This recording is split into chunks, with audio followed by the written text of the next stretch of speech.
So, this is gonna be my brunch, guys. Super late na ako nagising kasi on call ako kahapon. And natulog na naman ako all day. And good luck to me kasi tomorrow maaga ako mag-duty. So, kailangan ko matulog na maaga today. So, kahit late tayong nagising, I need to be productive. So, ito yung breakfast ko, guys. Egg yan. May avocado sa ilalim. Tsaka may shredded garlic. Nilagyan ko ng konting olive oil and then salt and pepper. Yan lang, guys, for protein and good fat. And then ito, guys, matcha to na nilagyan ko nitong ube na finrot ko. Ayan, kaka-frot ko lang. So, hindi niyo pakita yung matcha, but matcha yan, guys. Ayan, yan, malabas na yung green. Matcha with ube na topping. So, ayan, guys. Healthy brunch. Kasi may plano akong mag-exercise today.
So, tapos na akong mag-gym, guys. And ito, mag-change ako ng beddings. And tutupiin ko na yung dalawang niload ko. Actually, yung isang niload ko, tapos na siya. Dry na siya. Tatanggalin ko na lang sa dryer para ma-dryer ko yung pangalawang load na nilondry ko. So, yun, guys. Hindi ko alam kung may ganap pa tayo. But we are planning to swim doon sa swimming pool dito sa apartment. Kaso merong nagsiswimming kanina nung pumunta ako ng gym, and iniisip ko baka hanggang mamayang gabi may magsiswimming pa din kasi nga mainit na yung panahon, guys. So maraming gustong magtampisaw. So ayun yun, guys, hindi ko alam kung may ganap pa, but let's see. Luto na ako ng dinner.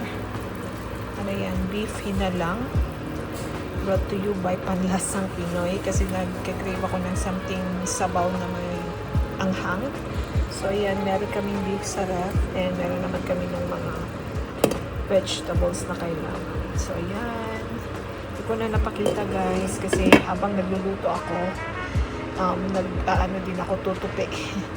So, hindi ko pa nilunod lahat nung sili kasi hindi mahilig sa maanghang yung husband ko. So, lalagyan ko na lang ng sili yung akin. Actually, meron pa dito.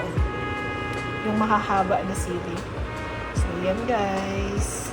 Hindi pa dumarating yung husband ko. Bumili pa siya ng mga kulang namin dito sa apartment. Kaya natagalan. But let's see kung makakapag-swimming pa kami. Plano ko sanang mag-bake pala ulit nito guys para pangbaon. Kasi 3 days straight akong mag-duty. So, maganda to pang snack pa. Pag magsasnack ako ng hapon. So, ayun. Kaso, wala tayong egg. Inaantay ko pa yung husband ko dumating. Madali lang naman to. Ang kailangan ko lang is water, 2 eggs, tapos oil or butter, but usually I use the butter. Meron pa tayong butter. So, siguro, ano ko to, i-bake ko to habang nagsiswimming kami. But let's see kung makakapag-swimming na tayo. Kasi hindi ko sure kung makante yung swimming pool dito. So, ayan guys. Papunta ako ngayon sa pool kasi wala nang naliligo. So, pwede na tayong maligo. Let's go. Ayan. Mga 30 minutes lang siguro. 7 o'clock na guys, pero may araw pa. Eh, hanggang 9 tong pool. Kahit 30 minutes lang, okay na kami. Ayan yung pool, guys. Let's go. So, guys, epic fail.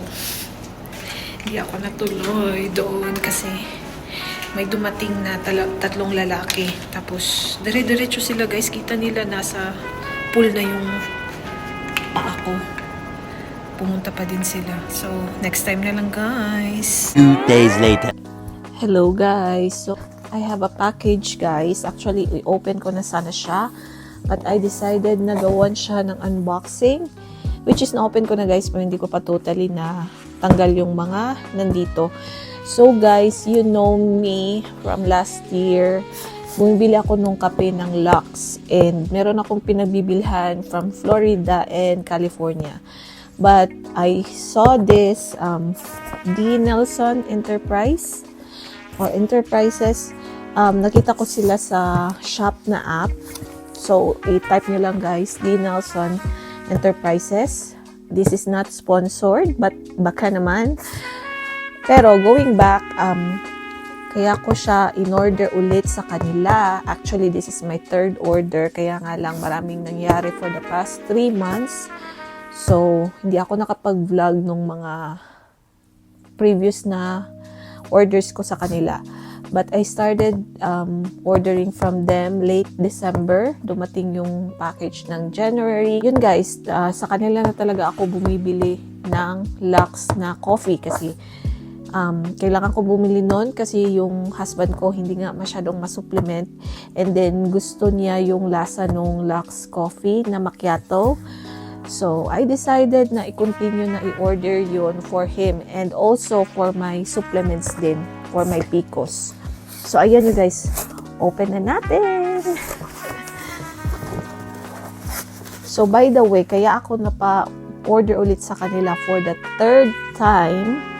Kasi guys, ang gusto ko is marami silang binibigay na freebie or meron talaga silang parang full size na freebie which is very rare na ma-experience ko sa yung 2 seller na pinag-orderan ko. Siguro meron lang once sa mga order ko na may pa-freebie sila pero ito talaga consistent every order ko meron talagang freebie. So ayun guys, I decided na sa kanila na lang talaga umorder. And, yun guys, papakita ko sa inyo yung pinamili ko. So, since March yata, ako nag-start, I switch for my, yung berberine and mayo inositol na supplement. Ito na yung binibili ko guys.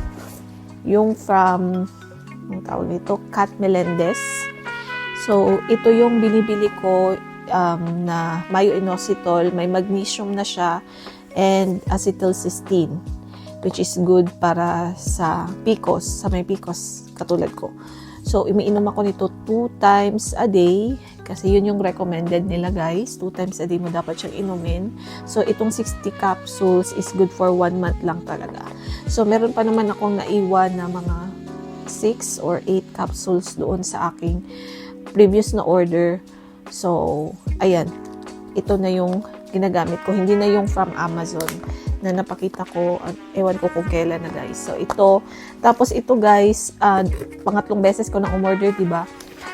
Yung first time kong bumili sa kanila, may freebie silang ganito. Second order ko, doon ko nakita na meron palang ganitong bundle. Pinipair ko, Kat Melendez na pareho. And it really helped my, PCOS, when it comes to my menstruation, maging regular. So, tinutuloy-tuloy ko na lang talaga siya. So, ayun, ilang months na ba? Parang April, May, June. So, 3 months na din akong umiinom nito, guys. So far, so good. Kasi yung binibili ko sa Amazon, parang almost the same lang naman. Pero, yun kasi, basta, parang feeling ko mas may effect siya. Ito na brand. And, I got this one na may pair na siyang ganito. Pero yung first order ko talaga, hindi ko makakalimutan. Freebie talaga nila yung itong pakete ng Nicosi. And then, I'm so happy kasi ito naman yung pa-free nila sa aking delivery, third delivery. Ayan. SY Glow na may glutathione and collagen, L-cysteine din, meron din vitamin E. So, ayan. Matatry ko siya. Siguro ito na yung ilalagay ko sa aking lunch bag kasi nga kung duty ako, hindi ko minsan nare-refill yung aking medication or supplement container. So, ito, standby lang talaga to kung hindi ako makainom ng gluta na ito na lang yung iinumin ko. Kaya itong Ovarcitol, guys, ito yung talagang nire-refill ko na maramihan doon sa aking medication container. Talaga, maramihan yung nilalagay ko kasi nga, kung duty ako ng straight 3 days, di ba, tigda dalawa yung iinumin dapat in a day.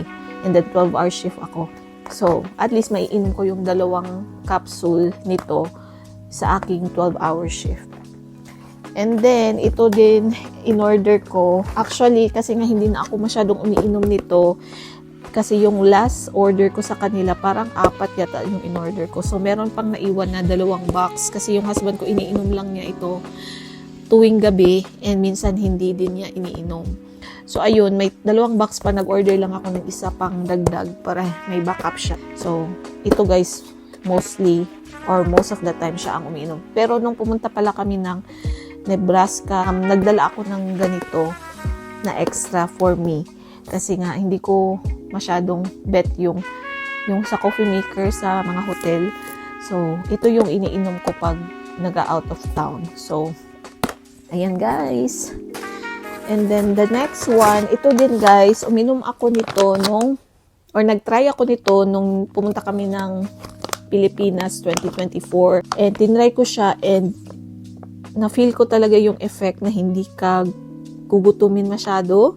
So, tinry ko siya ulit nung previous order ko and kasi dinadala ko din to sa duty as a replacement sa mga soft drinks, ganun. So, nagustuhan ko siya guys. Kaya, sabi ko, order nga ako ulit kasi nag-sale to sa website yata nila last order ko. And then, this order ko parang hindi na siya nakasale pero dahil gusto ko nga siya, yung epekto niya na hindi ako Kasi yung problema ko din guys, pag nasa duty ako, tapos medyo stress yung araw ng duty ko, medyo may stress eating habits talaga ako, which is I think part din sa aking pagiging PCOS. Yung PCOS pala ngayon is PMOS na, hindi na siya PCOS. Anyway, ito binili ko nga kasi gusto ko yung lasa, hindi siya masyadong matamis and para lang din siyang juice. Pinipare ko siya minsan sa lunch ko or minsan pag nagsasnack ako, pag hindi talaga kaya na alam niyo yun, hindi mag-snack. Pero yung na snack ko guys, mga healthy na, yung mga edamame na boiled, tapos yung basta mga healthy version na ng mga snacks para at least 'di ba kung medyo may stress eating na naman akong nafe-feel, hindi ako magigilty kasi yung kinakain ko is yung extra snack na kinakain ko is healthy pa din. So, yun yung pinipare ko dito. And then, last one, kasi guys, yung dala ko na lip tint, dala kong lip tint from Pinas is ubos na, yung kay Chinky Tints or Chinky Tita. Ubos na siya guys, kaya umorder ako sa kanila. May nakita ako ito guys, oh. Sultry lip tint. Open nga natin. Parang ano siya, reddish berry color. And iyon yung shade, Sultry. And hopefully kasi ganda siya nung kay Chinky Tints na gustong-gusto ko kasi naglalast siya sa lips. Hindi siya yung mga lip tint na pag kumain ka is nawawala agad, walang naiiwan. So hopefully parang ganun siya. And maganda naman yung review sa website, but let's see.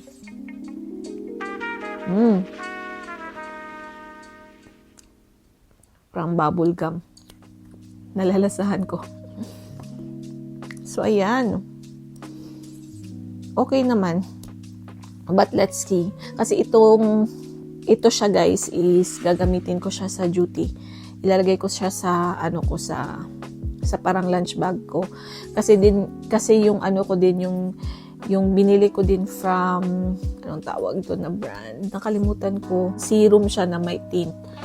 Yun guys, paubos na din yung nakahang sa lunch bag ko kasi nga dinadala ko to, nilalagay ko to sa lunch bag ko para alam niyo pagkatapos kumain diretso na mag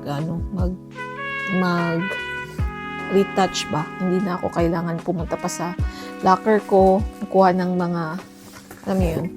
So ayun guys, yun lang yung ko quick unboxing and first day off ko ngayon and I will be off for 3 straight days. Thank God kasi for the last 2 weeks parang sabog-sabog yung aking off kasi nga galing tayo ng Omaha and tinry ko talagang gawin yung mga on-call ko para ma-replenish yung mga gastos din. So ayun you guys.